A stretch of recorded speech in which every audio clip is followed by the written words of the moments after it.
स्वागत है आपका द एंशिएंट इंडियन एस्ट्रोलॉजर में। दोस्तों आज हम देखेंगे the memory of such people is sharp. दोस्तों ऐसे जातकों की जो स्मरण शक्ति है वो बहुत ही तीव्र होती है। दोस्तों आइए समझते हैं दोस्तों ऐसा योग कुंडली में कैसे बनता है।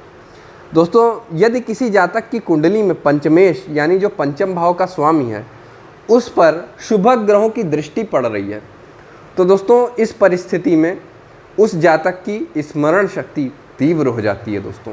या फिर जो आपका पंचमेश है वह शुभ ग्रहों के साथ युति कर रहा है, युत हो रहा है दोस्तों, कंजंक्शन हो रहा है उसका, तो दोस्तों इस परिस्थिति में भी उस जातक की स्मरण शक्ति तीव्र हो जाती है दोस्तों। या फिर आपका जो पंचमेश है वो केंद्र भाव यानी 1, 4, 7, 10 इन भावों में या त्रिकोण में, पंचम और नवम त्रिकोण में बैठा है तो दोस्तों इस केस में भी, इस परिस्थिति में भी उस जातक की स्मरण शक्ति बहुत ही तीव्र हो जाती है दोस्तों। आइए समझते हैं दोस्तों काल पुरुष की कुंडली के एग्जाम्पल से कि ऐसा योग कुंडली में कैसे बनता है। दोस्तों यहाँ पर जो पंचमेश बना, काल पुरुष की कुंडली मेष लग्न की होती है तो पंचमेश सूर्य बना।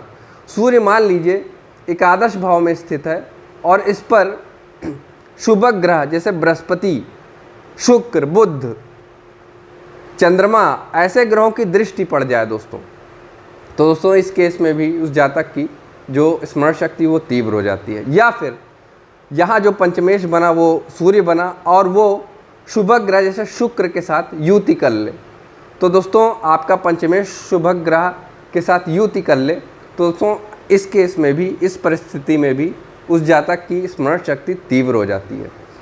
या फिर यहाँ जो पंचमेश बना वो सूर्य बना है, केंद्र या त्रिकोण में बैठ जाए, मान लीजिए केंद्र में बैठ जाए, केंद्र में दशम स्थान केंद्र स्थान हो गया और त्रिकोण या त्रिकोण में बैठ जाए, किसी भी त्रिकोण में बैठ जाए या किसी भी केंद्र में बैठ जाए तो दोस्तों ऐसे भी परिस्थिति में उस जातक की जो स्मरण शक्ति है बहुत तीव्र हो जाती है। दोस्तों ऐसे लोग पढ़ाई में तेज होते हैं, छोटी छोटी बातें भी जल्दी याद रखते हैं, किसी चीज़ को एक बार पढ़ने या सुनने पर समझ और याद कर लेते हैं, प्रतियोगी परीक्षाओं में सफल होने की संभावना अधिक होती है दोस्तों।